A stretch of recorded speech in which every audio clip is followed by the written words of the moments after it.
I didn't know how to edit. I had never written comedy. It is algorithmic. It is calculated and technical. And I think somebody who is 18 wanting to start their YouTube channel will probably know more about YouTube than I do today.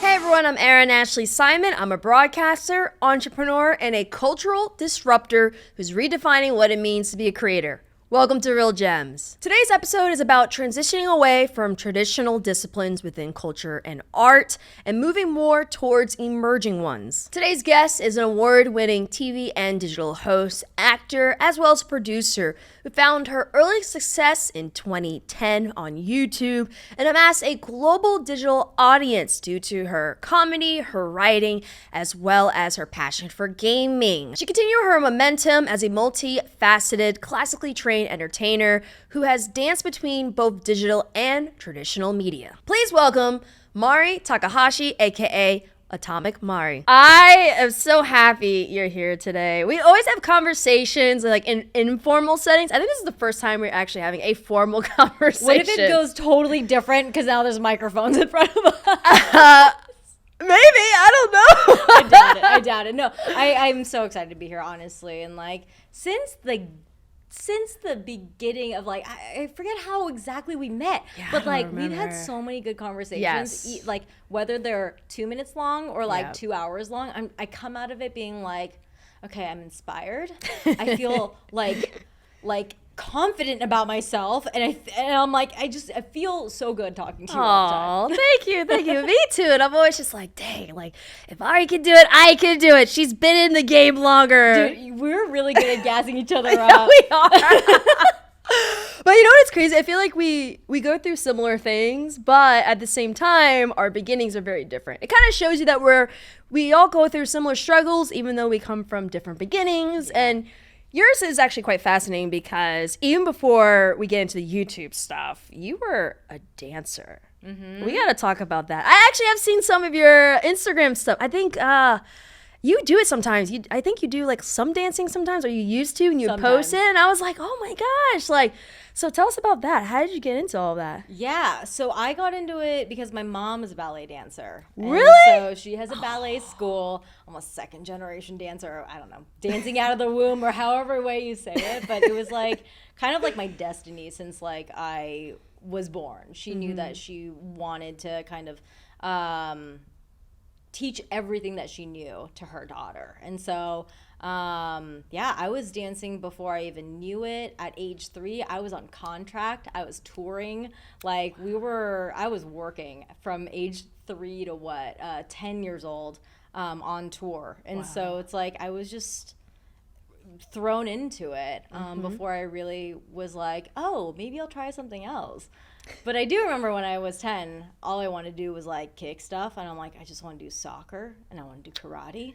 But I kept it at ballet the whole time. And it's weird. Like now that I think of it, I'm like, if it was up to me, would I have stuck with the singular thing?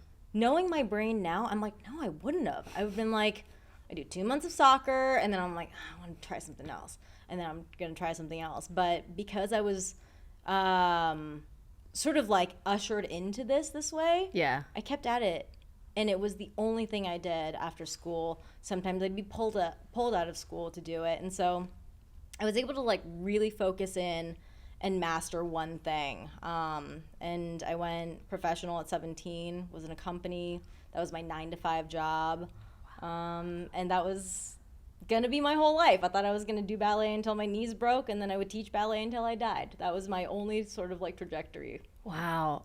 This is new to me. I didn't even know that you were already a pro ballerina. That's crazy. Yeah, it's like another life. I feel like it's a complete separate portion of my life where I'm like, who is that person? Yeah. Because like you mentioned, YouTube completely flipped everything around. It was like it was the opposite end of the spectrum, being like, hey, we're a road you can take if you want. But I mean, is it really a complete opposite? Because like you're still quote unquote performing. Like I feel like there's still elements of, of what you did when you were a ballerina that you could implement over? Because, like, for example, I think the biggest, because I was a soccer player. That's why when you said soccer, I was like, yeah. Because I played soccer from 3 to 21, and I played at a very high level. And so I get what you're talking about. Like, it literally felt like my 9 to 5. Like, Yes. that was my job.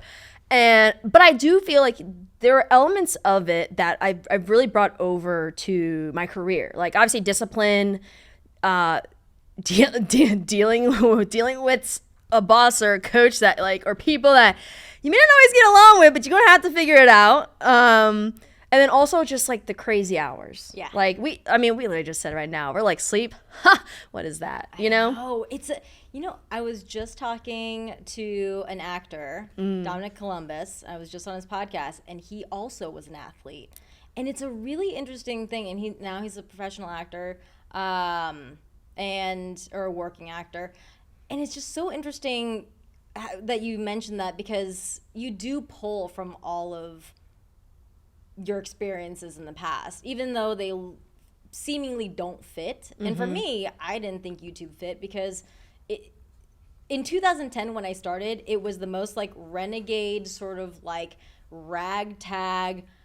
It was not a career sort of aspect, and I came from the most, hoity-toity, classical trained sort of roadway. And so YouTube just didn't feel like it was going to be the thing. But you're right. I kind of extracted all of the things that I could and everything that I knew, work ethic being one of those things, and being as fluid as possible, because I didn't know how to edit. I had never written comedy. I hadn't hosted and run cameras, and I was a one-woman show. And that was like my thing that I did on one of the, actually at the time, the biggest channel on YouTube. And they gave me a slot. And they said, hey, do you want a show? And me having the audacity to take that with zero experience of making YouTube videos said, yeah, give me the show. Where did that come from? I have no idea. But as soon as that opportunity was given to me, I knew that I could run through anything with monster hours, like you mentioned, and still, no matter what, get the show done, because that was like, the show must go on mentality was so strong in my head that at that time I was coaching and teaching ballet. I was at a full-time ballet company performing on weekends, and I was starting to do YouTube on a weekly basis. And so I don't know, there were so many moments where I just didn't sleep over the weekend, and I would just cry trying to use Final Cut Pro, and I still did it. It's weird. When you look back, you're just like, wow, like I did all of that. I was like, it's worth it, but at the same time you're like, dang, I really did that? Yeah, I feel that way because I'm like, would I do that right now? And I'm like, when you're young and dumb, you just do it.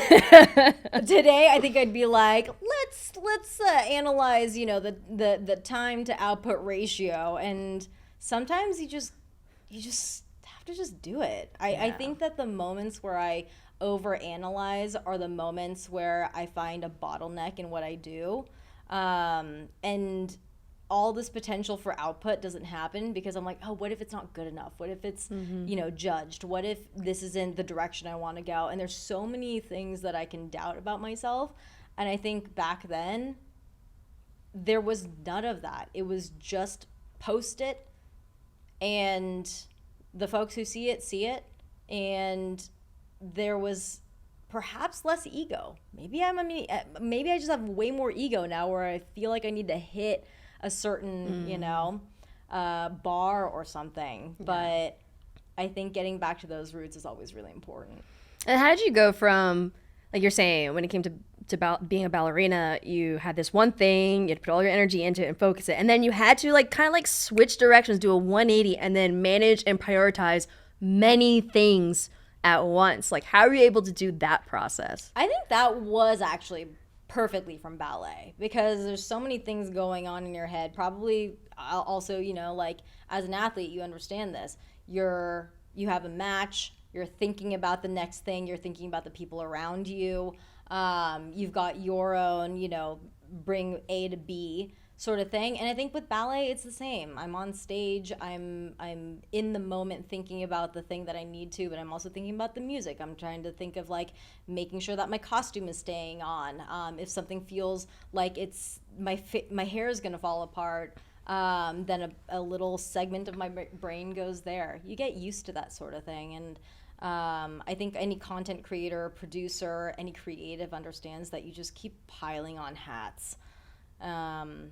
And you get real good at it. But there's also bad things about that too. I think that once I started peeling away layers where I'm like, oh, can I give this hat to somebody?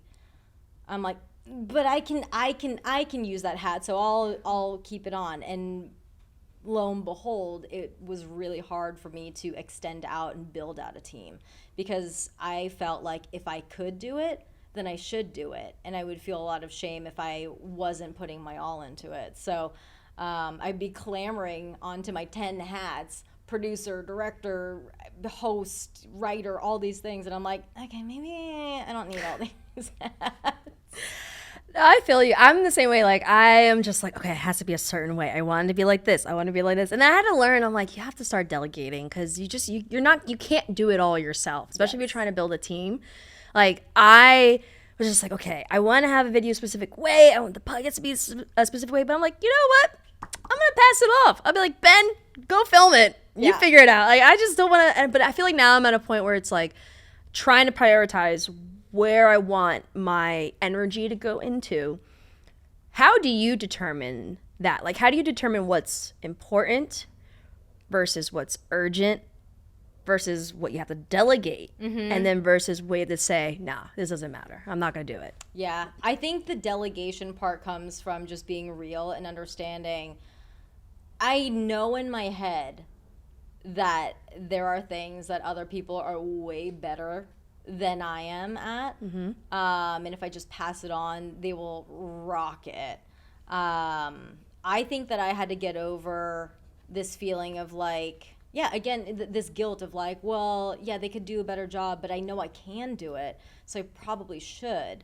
I think that it just came from a place of like having enough chips on my shoulder, of like not feeling like tough enough, or not feeling like, I don't know, feeling like I had to prove that I could do it all. But the longer that I did it, the more I realized that it's absolutely okay to have chips in your armor and ask for help. How I prioritize, though, I think with like any creative, it is ping-ponging back and forth with the stuff that you know you have to do and stuff that you want to do, and understanding that sometimes your brain just works stupidly. I keep a lot of lists, and I really love Google Calendar because it keeps me really, really like color coordinated and understanding what I want to get done in the day. So I rely on sort of visual tools that way. Me too. I started adding nap times into my calendar. Oh, yeah, like half-hour nap times, or maybe half hour, an hour. So what I do is I just put like a block and I say no meetings, not available. Yeah. So everyone, like, because my team has access to my calendar, and then the other companies I do work with, they also have access to my calendar. So they know if you don't schedule anything during that time, and that's like me time. I can nap. Do you legit nap though? Can you just like honk out? Yeah. That's a superpower. I can sleep anywhere. I have no problem. I remember when Where does that come from? I don't know. I think part of it too is like, because I've been on set so long and so many times, you got to find your space and time to nap. Yeah. So I think I just got so comfortable being able to nap. Like literally before you came here, I took like a 15-20 minute shut eye on that couch out there. Yeah. I just closed my eyes, woke up, I'm like, all right, I'm ready to go. It's a really interesting thing. I know Elijah Wood was, it became famous the way that he would sleep on set on Lord of the Rings. He was like 18, so it kind of like also made sense that he was always sleepy. But I too sleep anywhere for short spurts of time, and I'm like, I'm good. Yeah. I slept for 45 minutes while I was waiting for my car to get charged on the way here from Vegas, and I was like, boom, like a freaking, like, I was a zombie before, and then I just woke up, and I'm like, I'm cool. Slept a total of 2 hours last night, and for whatever reason, I don't know. It's like the performer switch or whatever it is. But I do think that it comes from whatever you do early on. Athletes, like, when you got to be on, you just got to be on.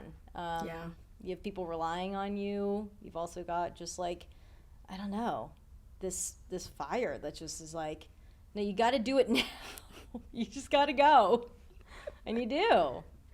Yeah. I also think for my athlete days, like, I never slept then either. And then I had to play a soccer game and run over 8 miles a match. So at that point, I'm like, I can function without sleep for a bit. Now, though, I'm like, ooh, once I hit that 30, I'm like, wait, hold on. I don't know entirely about that.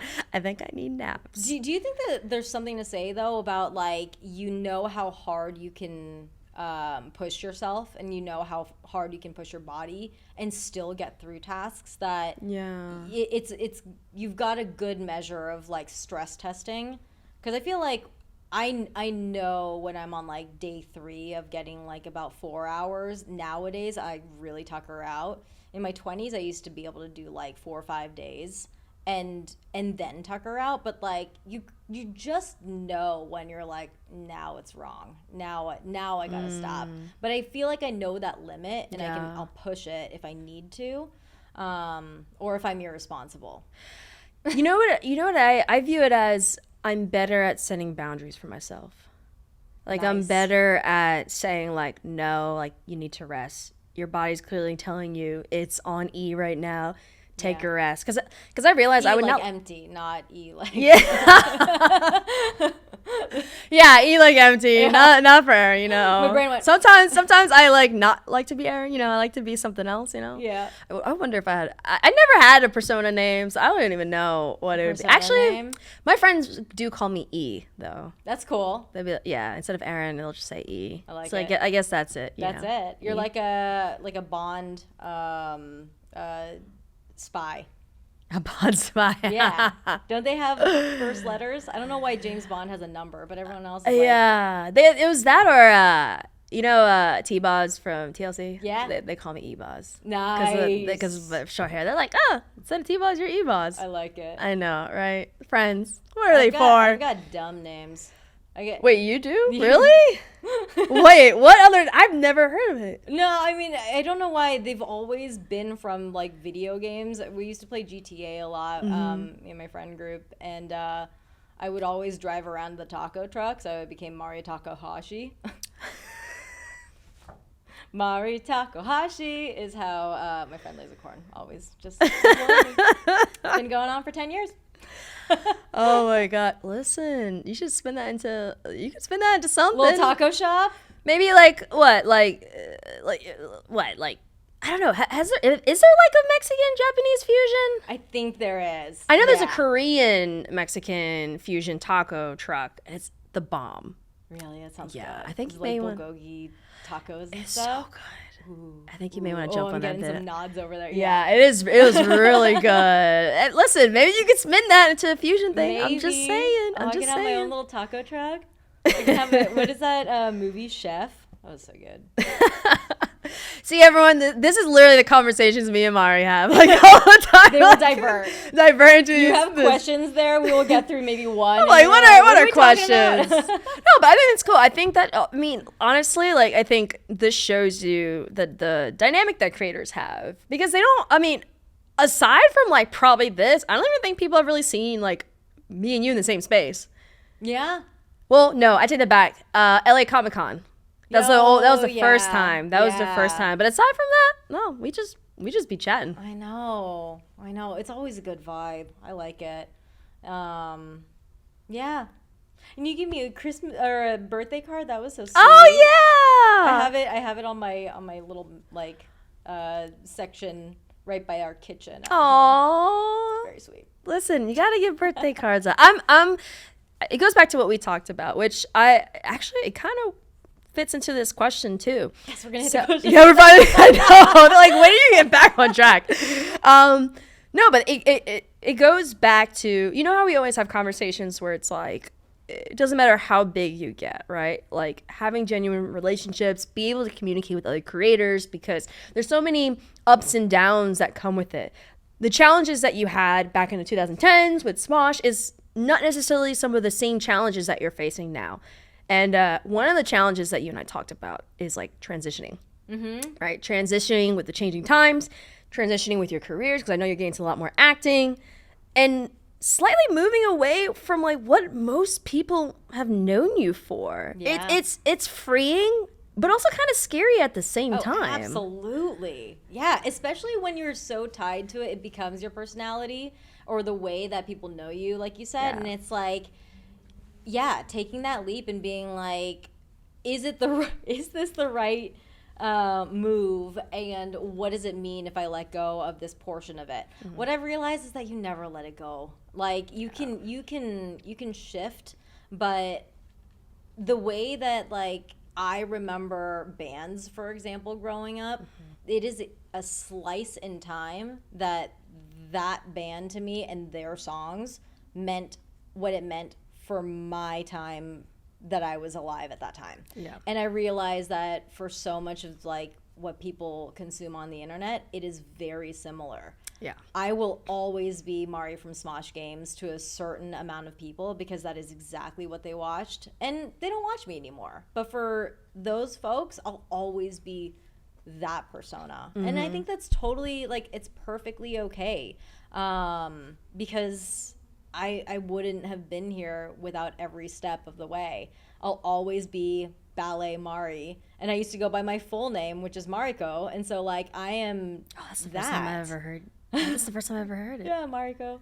And so, you know, to a huge group of folks in the Bay Area, that's who I am. That's who I always will be. Yeah. And I still carry portions of that. It's my language, you know. Dance is my language, regardless of the sort of contentious relationship I have with it. It's still the way I express myself in a lot of ways. And so I don't think you ever really let it go, but jumping to the next thing is always really scary. It is, but it goes. It's interesting because it's basically like audience segmentation, but like life segmentation. I guess you could call it that. Because like even in life, like people are gonna know you for different things. They're gonna know different sides of you. Like even though you as a ballerina is still you, it's just a portion of side of you versus you when you were on Smosh versus when you're actor. Like it's just showing different sides of yourself. It's still you, but like you said, people are going to resonate and connect with that portion of you, but they may not always resonate with the other sides, and that's okay. There's nothing wrong with that. And the thing I really like is like you have been able to adjust and find your way, even though I know it's challenging, it's stressful, it's crazy. But at the end of the day, no one can take away from you that you were part of a YouTube OG group that really helped to transcend what it means to be a content creator. Like, I don't think y'all understand, like, if it wasn't for people like Mari and Smosh and others, like, there wouldn't be, like, this YouTube thing that we're seeing now. Like, absolutely, like, that's why I got to give her and them their flowers, because they really took it to another level. I mean, I got to ride on the coattails of two guys who, you know, I mean, Ian and Anthony started when they were in high school, and really just to upload videos to share with their friends because of the upload size. And they pioneered something that they had no idea would blow up into this, you know. All they knew how to do was to make the thing that they enjoyed, regardless of what it meant, regardless if it was for 20 people in their friends and family group who were watching, or 2 million people all of a sudden in 2005. You know, it's like, I think that I had some of the best mentors when I started, because they always kept their feet on the ground, and they still continue to. And I think that is the coolest thing. These days, starting content now it's just a different model. It is an actual avenue to a career. It is algorithmic. It is calculated and technical. And I think somebody who is 18 wanting to start their YouTube channel will probably know more about YouTube than I do today. And back then, it was purely out of love. It was purely out of this fringe, rebellious thing that was kind of looked down upon. I remember when I was telling people that I was making YouTube videos, they're like, so you're putting videos of yourself online? And I'm like, they're comedy videos, and then I would have to over-explain, and then I'd feel really weird about it. And I'm like, I'm a ballerina. So I would just stop telling people that I make videos online. I'm like, I'm a ballerina! And it used to be like... and even that sometimes was not like, you know, I'm like, I should have just gone to dental school. I don't have to over-explain. But yeah, I mean... I don't think anyone realized what the behemoth it would become. So I appreciate that I was in a really, really fortunate situation where these two kids in Sacramento just gave me a show. So I really owe it to them. And I got to ride this wave, and here I am still. Hey, yeah, you did, but hey, listen, you still deserve your flowers. It's still a hard thing to do, and you pulled it off. I appreciate it. I think it's taken a lot of years for me to realize, like, it wasn't just dumb luck. Like, I brought to the table work ethic, and like I know I learned a thing that I had no business learning at that time because it had nothing to do with ballet. But yeah, I was given a job and I did it, and I showed up, and those are the things that ballet taught me. It's a job. You show up, you do a good job, or as best to your abilities.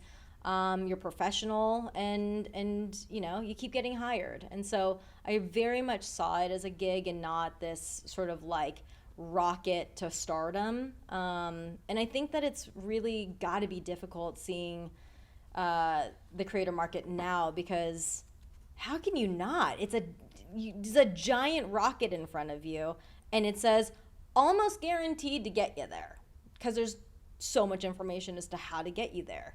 And so I give myself props that I was at least able to take this golden opportunity and not fumble the bag. Yeah, I didn't fumble. I guess that's the props I can give myself. I mean, hey, that's good in itself, because sometimes, you know, I mean, listen, I wasn't on YouTube. Actually, I don't even, I was old enough. I just didn't do it. I was like, damn. You know what? I didn't even do it. I was like in high school. I was like, I don't know. I will drop this, though, for listeners. What got me the job is a follow-up email. I literally messaged Ian saying, can I has job? And I said, hey, I auditioned for this thing a while ago, and I didn't see you hired anyone. What's going on with it? To which he replied, hey, yeah, thanks for reminding me. We got really busy. I'll let you know. And then a couple weeks later, I got the job. So. Oh, well, listen, the follow-up is key. But also, it's how you follow up, too. I feel like people follow up. Don't do Can I Has job. I do not. That was a very 2010 thing. I don't recommend that now. No. But I will say, I don't know. Okay, actually, I'm curious about what your thoughts on this. When it comes to people reaching out to me, depending on what it is, right? If it's just like, oh, they just want to ask questions, I'm fine with it. I'm not really big on business reach outs in DMs. I'd rather have in an email for various different reasons. One, I feel like it's easier to find messages in email versus DMs. And then two, depending on what it is, sometimes, I don't know, it depends on how people approach me. Sometimes some people I'm like, oh, did they go around my representation to DM me? Or like what? Like, so I guess like for you, like what do you think about reach outs when it comes to social media DMs or emails? Yeah. And I feel like a lot of people may be afraid to send emails. Like even when the email is right there, they still DM you. Yeah. I don't know. It's fascinating. Is very casual. Yeah. But unfortunately, we are at a time of a lot of grifts. And so I think that, at least for me personally, I see a DM and I'm like, I want to see the website. I want to see the portfolio. I want to see all the things, because I'm like, I don't know if this is a grift or not. I don't know if this is a scam or not. Yeah. But with an email, I agree. There's a little bit of an extra air of like, here's all my materials and easy links to go to. And I don't know. I guess it feels more like old school business. At the same time, I think there's plenty of DMs that have, it's become like working relationships. I hired somebody that used to watch our content all the time. And so it's like that happened through DMs and through like tweets and stuff like that. So I think it is really about self-awareness and learning that.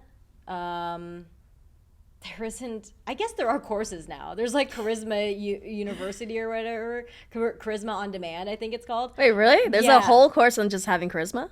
Yeah, it's a YouTube channel, and I think they have courses. But a lot of it is learning how you come across and seeing examples of folks and like, how a certain sentence might make somebody feel a certain way or whatever it is. Yeah. So I think that there are ways to learn it, but you gotta learn how it might sound from the other side, and that comes through in DMs. It comes through in emails. Yeah. It's a good thing to learn overall. It is. I guess it really just depends on how, I guess, they frame whether it's their inquiry or how they reach out. If they are just like, hey, like I said, why are you messaging? What's the reasoning? And then do you have a link to material? Boom. Yeah. That's it. Yep. Just keep it short and simple. And that's, I guess, I don't know. I feel like, because when I first started, you could DM anyone. Like, I was DMing, like, ESPN reporters. I was DMing, like celebrities were easy to access. Like, I was just DMing them on Facebook because, like, at that time, not many people did that. Now I feel like, in a way, it's almost like DMs don't necessarily make you stand out as much anymore. It's like everyone DM. So for me, when someone emails me, that actually makes them stand out more to me because Agreed. I'm like, oh, you took the time to find it on my account. You clicked the email button versus just DM button. You wrote it. You wrote the subject. You did all this, and I'm like, you know what? I'm gonna give it. I'm gonna give it time and effort because you put time and effort into it. Yeah, I agree with that.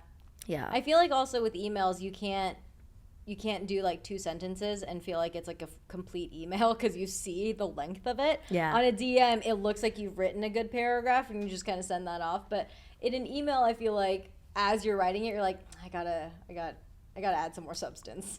And you can't just, increase the font size. Or be like, Mari, I have a question. Right. I've gotten those. I'm like, okay. What's the question? Yeah. Yeah.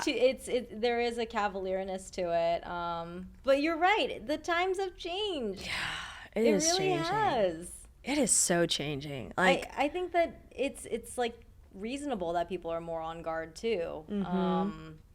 Because the internet has just become full of everybody. And before it was, I don't know, it was like a ragtag group, where it was just like most people who are in your DMs were probably other people who are curious enough to be doing this thing or trying this thing and making it like this new landscape for hustles. Yeah. And now it is like the given thing that you're right. It just doesn't, it either doesn't stand out or it stands out too much. And you're like, is this a scam? Yeah. Or it's like, are they going to screenshot this? Is it legit or do they just want to screenshot this convo, right? Like, oh gosh, there's so much you have to think about now that we didn't have to think about before. But at the same time, we come from so many different worlds before that we have the foresight to think about those things and think about the layers of what those things are. And I think that's really important for listeners to understand that there is a level of like media training that everyone needs to do to be online.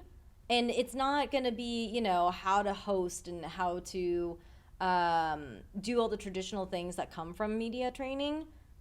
But you kind of gotta. In a world where everything is screenshotted, everything can lead back to like what you say. And like from a very young age, everything that you say and do is now online. It's like, everyone should get media training before they even start an Instagram. Yeah. Sorry. It should be part of the policy. Yeah. You know what it is? I say people have to get trained in soft skills.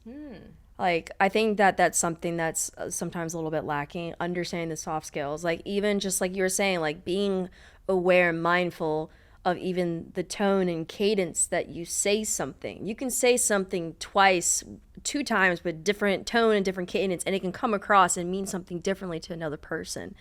And understanding body language, right? Yeah. Like if you're trying to, knowing when to go up to someone to pitch, but then you can tell their body language, oh, it's not the right time. And it's that helps you so much when it comes to navigating, especially like networking and building business, or even just understand that like, hey, you may meet someone once, they may not remember you. Don't take it personally. You may have to meet them 5 times for them to finally be like, oh, Erin, yeah, like it happens. Yeah. And I just think that, I think part of it is the soft skills. I also think part of it is there's such an instant gratification and immediacy in everything that like when that doesn't happen, it's like, what's wrong? Like, did I do something wrong? Or that person did something wrong? It's never like I think that there needs to be more of emphasis on patience.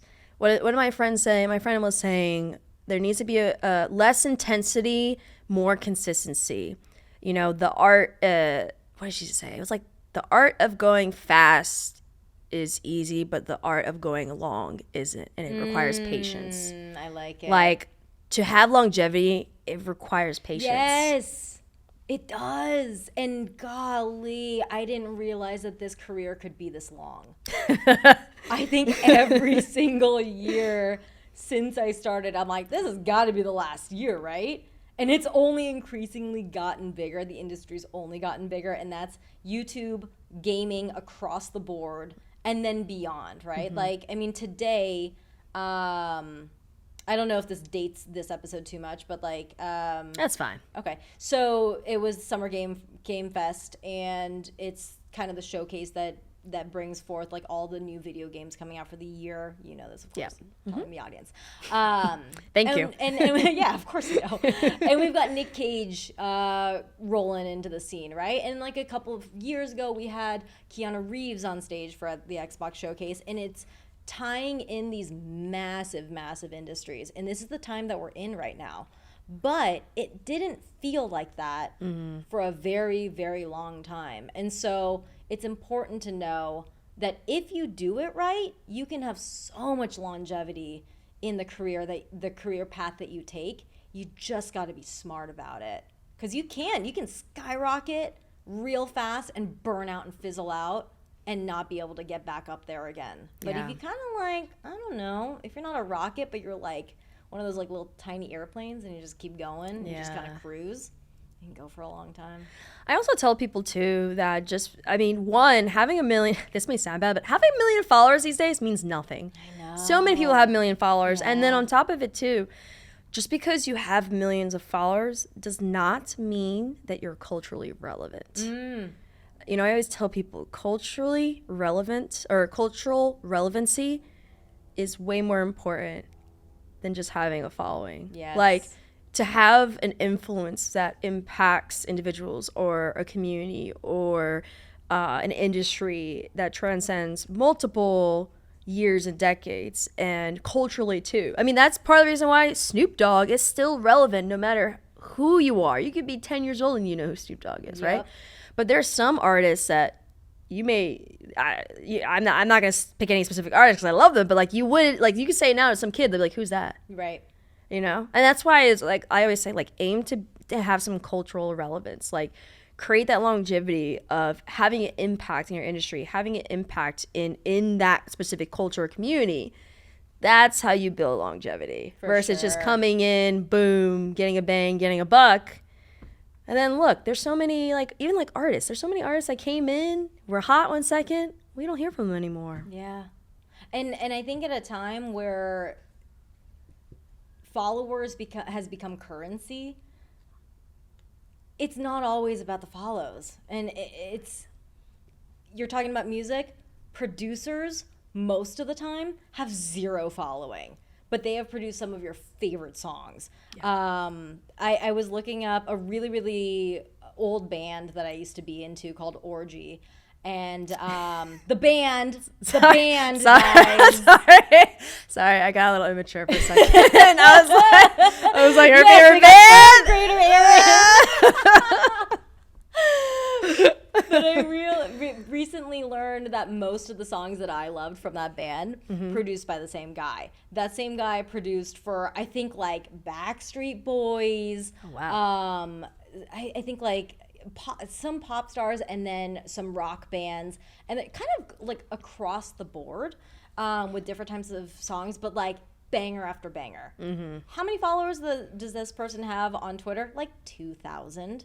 So it's like it is not always about the follows, and I don't know if I would be touting that so much 13 years ago when I started on online stuff.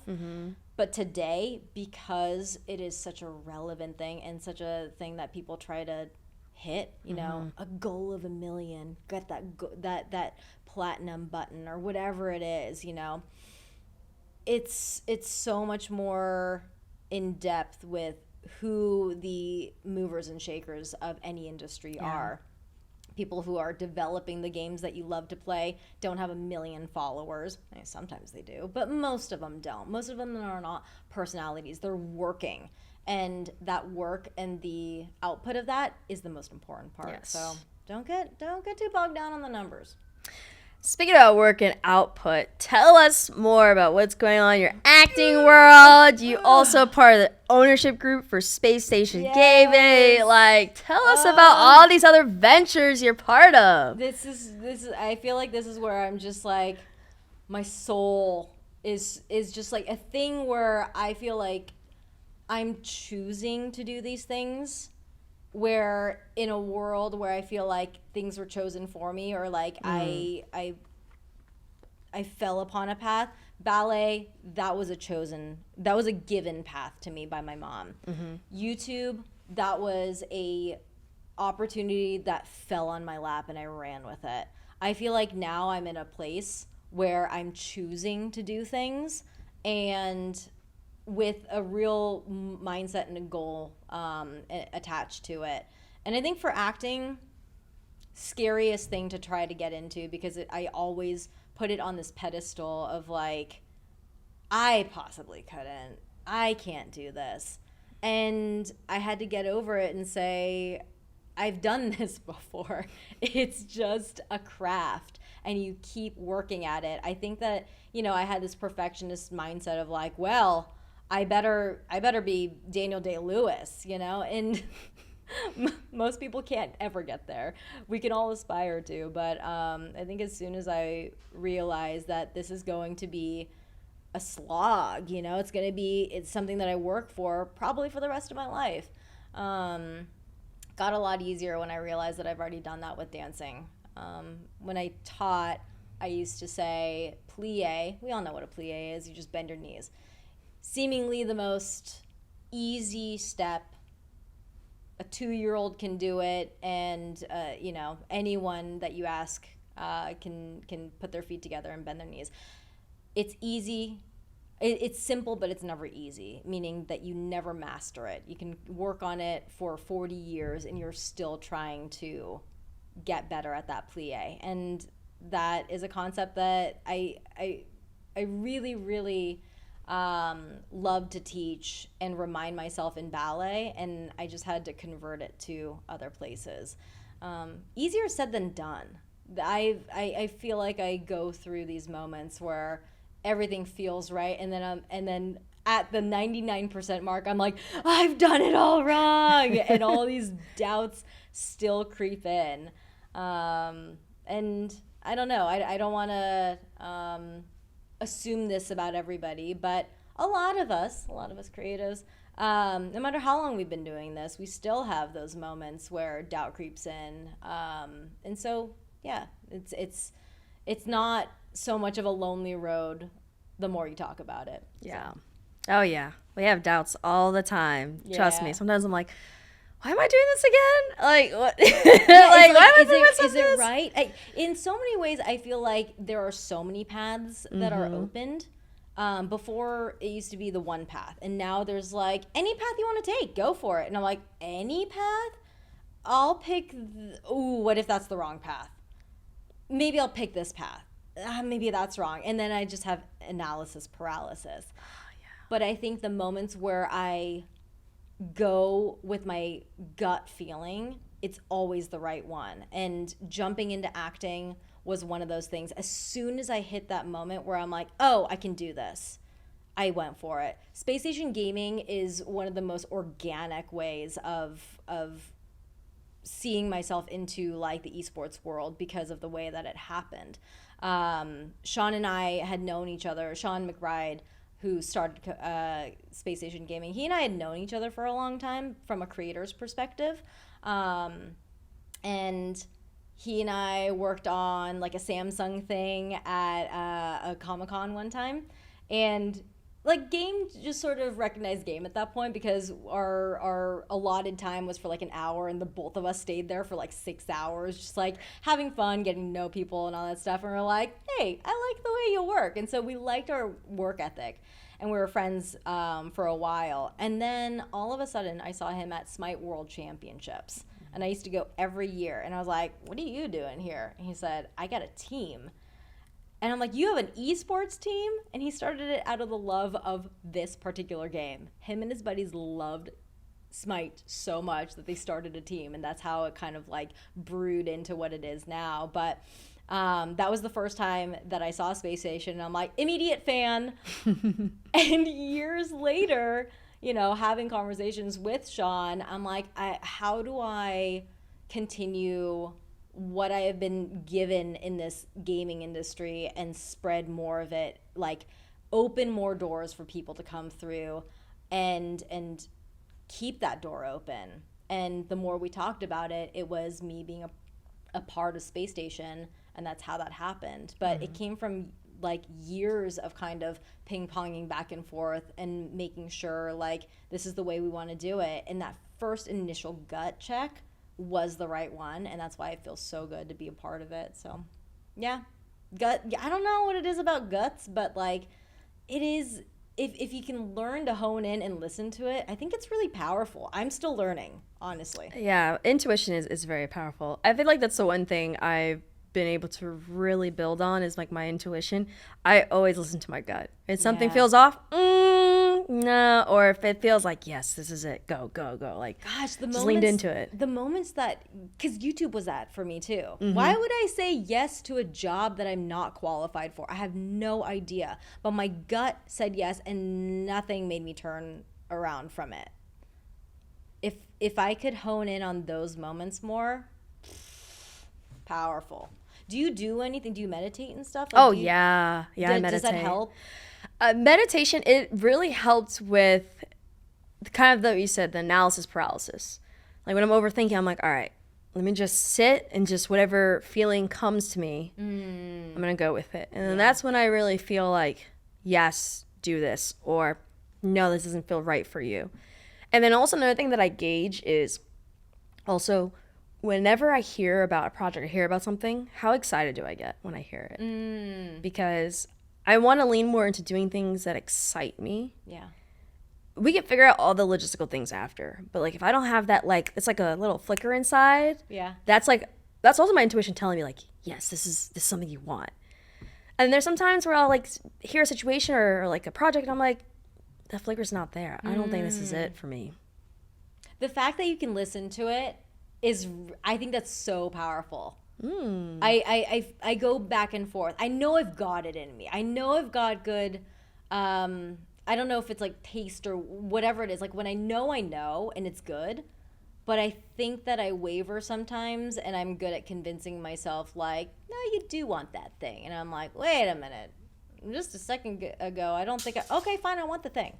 And then I'm like, oh, this is something I've shoveled onto my plate and now it feels like work. And it's like, I think that there's work that feels like the type of work that you want to keep working at, and the type of work where you're like, if I had just said no to this, somebody else could be doing this better. And that's hard. You know, I never had like FOMO with work. Like for me, I always felt like what's meant for me is meant for me. And anytime I hear about a project, like I said, anytime I hear about work or project, and if it doesn't ignite me, I'm just like, I don't want to do it. And I mean, of course, like, you know, granted, there are sometimes I do work that I don't want to do, but like, you gotta pay the bills, you know? Sometimes you gotta take stuff. But just it's because, like your choice. Yeah, it is my choice, for sure. But I've tried to lean more into doing things that fulfill me and ignite me. Because I did feel at one point, I don't know if it was last year, the year before that, I did not feel fulfilled.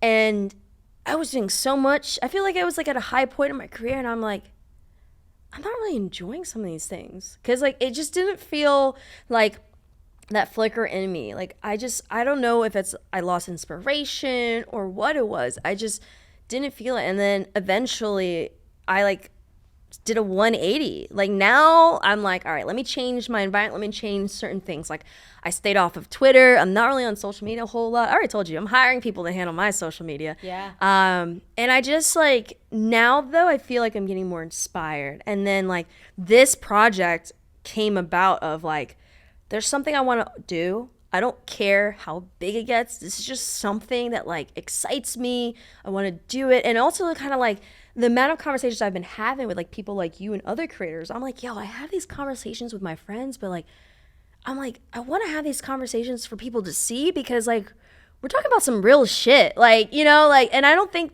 enough creators really talk about some of these things or really show like, hey, your favorite creator, you think that they have it all together all the time? No. Oh, no. Yeah. I think we're finally getting to a place where we can express that and being like, yeah, it looks like it's all put together, but it's put together by duct tape. And like, we're allowed to. But I think for a long time, and I don't know if it came from like kind of like Instagram culture or like positivity culture of like, don't put anything out there that's negative, just put out the positive stuff.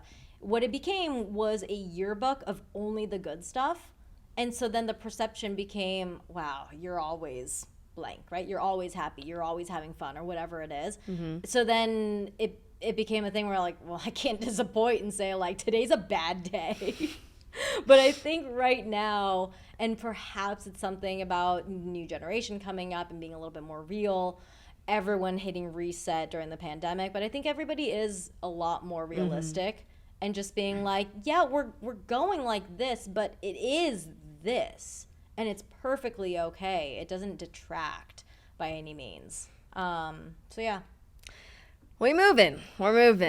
We are going somewhere. Where? I don't know. I'll get back to y'all in like 5 to 10 years. We'll see. But Mari, thank you so much for joining us on today's episode of Real Gems. What do you have coming down the pipeline? Oh, first of all, dang, I don't have the book or the bag. Crap. Can you get the bag? I can't even talk right now. There's a bag? I want to show your bag. Oh my gosh. Yeah, I was going to talk about it. Oh, that's so nice of you. Because I was like, what's next? I was like, wait, we got to talk about the bag. First of all, guys, that's sweet. The bag is the fanciest bag I've ever seen for a Switch. I felt bad and bougie opening it. It's our answer to there's a time to have your Pikachu Switch bag, and then sometimes you got to go to the airport and look like an adult. And I'm like, I need a bag that holds my full Switch gear, including the dock and everything when I'm like traveling. And yeah, I will say I'm in LA for a week right now, and I brought the whole thing because I need to play Zelda. So, for work. You know, we're market research. We're like the only ones that could say it. Here we go. Here, I'll let you hold it and talk about it. This is your baby. Hold on, wait. I gotta show the logo too. Why is this? What is wrong with me? There you go. Oh, all right, so tell us about the bag. How did it start? What is it? ABXY is it's a homegrown company. It's me, my husband, business partner, his childhood best friend, and his buddy. So it's just the four of us. And it's not like a reskin of a different bag. It's designed from the ground up, and it is for your Switch, for your Nintendo Switch.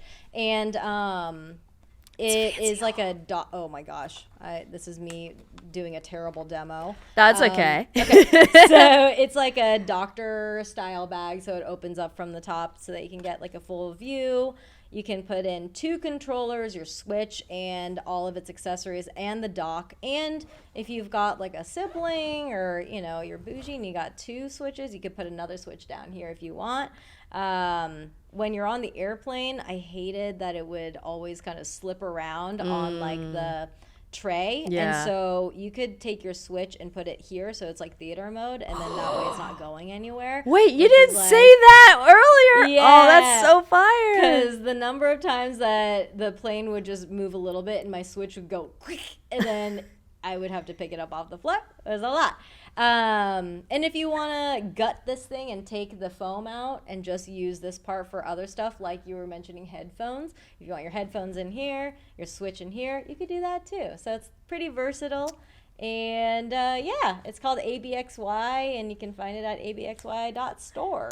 Hey, I have a travel gig coming up. I know me and Ashley are gonna be bringing our with our Switch and heading on over to DC for it. This is so nice, and also she brought this. I was like, oh my god, gifts! This is so cute. I have to give full props to Peter because he's the one. He's like, give this to Erin. Peter, you both are my faves. I have to say that you guys are amazing. Oh wait, is that you? It is. It's just the back of me. Look at you. See, I know the back of your head, like that, you know. But what else do you have coming up? Got a podcast on the way, some tech stuff. I think by this time it's already out. So yeah, got a podcast around AI called Apocalypse AI with Bose, who I used to work with at Smosh Games. And I got a gaming channel with my old Smosh Games crew as well called OgSog. And by this time, some other things might be out, but I'm not sure. They might be tumbling around. So if you would like to follow me on socials, it's at AtomicMari, and you can see what's going on right now. Maybe it's nothing. Just kidding. Hopefully. No, it's gonna be a lot. She's posting everything now, so we're good. We're gonna know what's going on. You're gonna keep inspiring me. Listen, you do dope things. I'm like, just post it, girl. Just post it. Who cares? Let the world know what you're up to. I feel so fortunate to be in this industry for this long and like continuously get to meet people like you. Aww, honestly, thank you. It is, you are the epitome of showing that there is enough to go around, that there is like so much opportunity in this industry. It's not about cutting people down. It is lifting everyone together. And from the moment I met you, I'm like, yup. And it comes from experience. It comes from experience and knowing like what you bring to the table and having confidence in that. And by knowing that, you are able to be like, look at this person, which is what you're doing with this podcast. Yeah. Look at how many people you are lifting by doing this podcast and showcasing other people. Like, it's so freaking cool.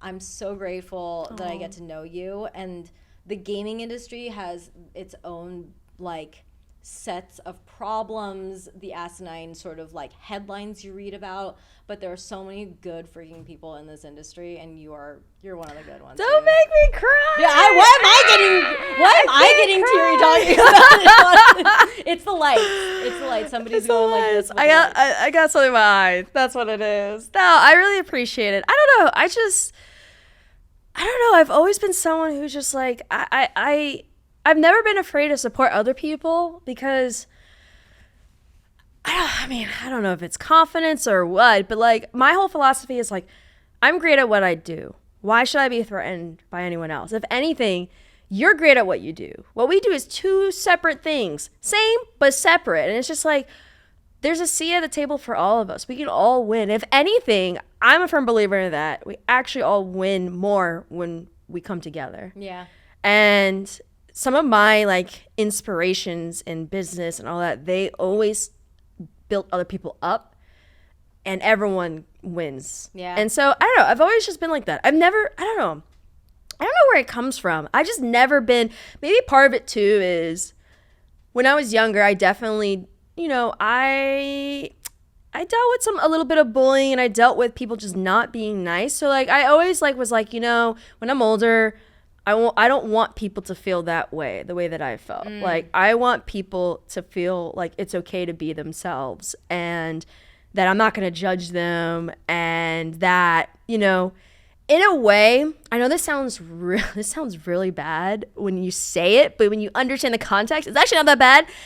I always tell people, like, I think I might have said this to you. I'm like, don't take this the wrong way, but I don't really care what you do for a living. I just like care about the kind of person you are. Yeah. Like, you could be a big time person, but if you're an asshole, like, I don't have time for that. Like, me, I just like people. It doesn't matter, like, how big you are. I treat everyone with the same amount of respect and level. So, I don't know. I think that's just something that, like, I've always been like. Plus, I've been working in entertainment since I was 17. I've seen everything. Yeah. So I'm not really fazed by a lot of things anymore, too. It's such a cool era to have around you, and it's like I've learned so much from folks like you. I remember the first time it kind of like hit me like a ton of bricks was Harley Morenstein, Epic Mealtime, right? Like everything about him is like tremendously big, right? Yeah. The food that he does, he's like, I don't know, 6'10" or whatever.